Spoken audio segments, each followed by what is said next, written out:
Thank you, Madam Speaker. B626.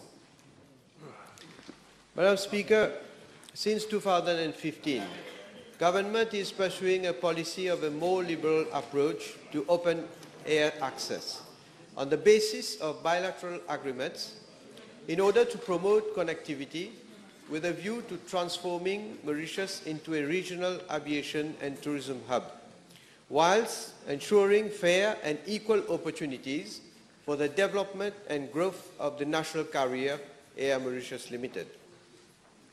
Air services between Mauritius and other countries are established on the basis of bilateral air services agreements.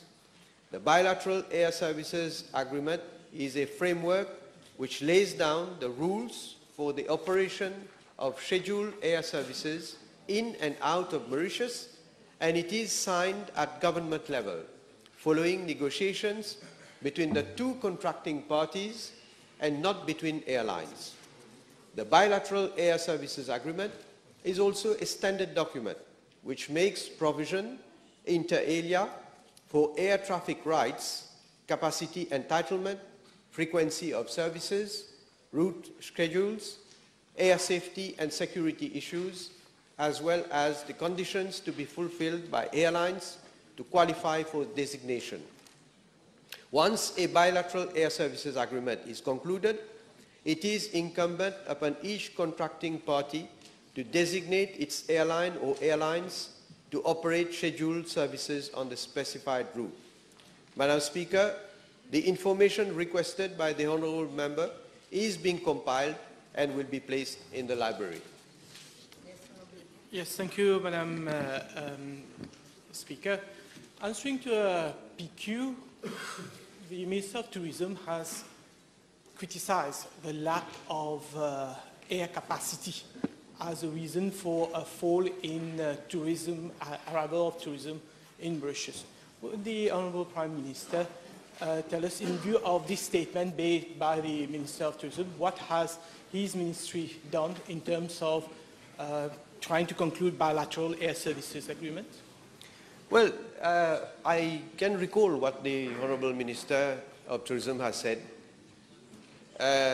and specifically with regard to the period where Emirates Airlines had reduced its number of flights that was serving Mauritius, one, and secondly, Air Mauritius also had stopped serving a number of destinations because they thought that, not they thought, because they found out that it was not profitable and that in the future probably it would still not be profitable. So when you take into account the number of seats that was not then available, obviously it had an impact on the industry here.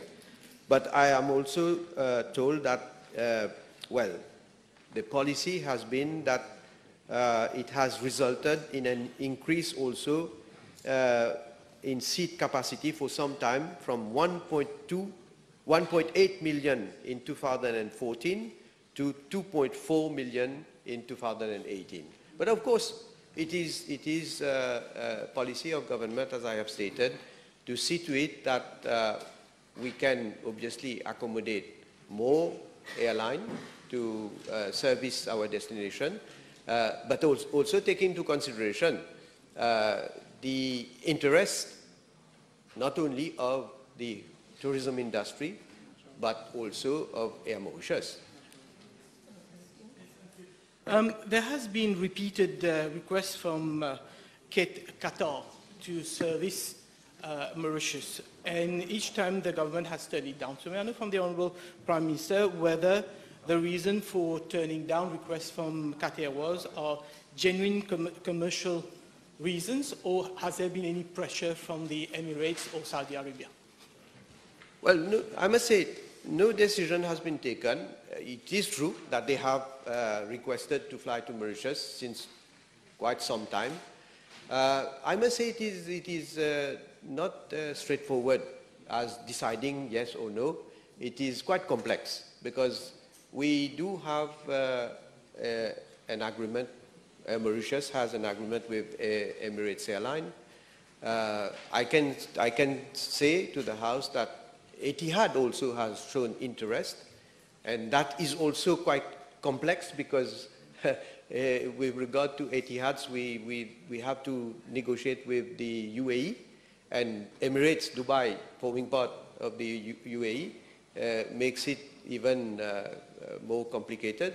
And with Qatar, also we have to see to it that there is a market, and that market, well, is now being serviced by mainly, you have Air Mauritius, you have Emirates, you have Turkish Airlines, which is, of course, now regularly coming to Mauritius, and you have Saudia, which has recently, and they want to increase their, I think, free flights per week, free.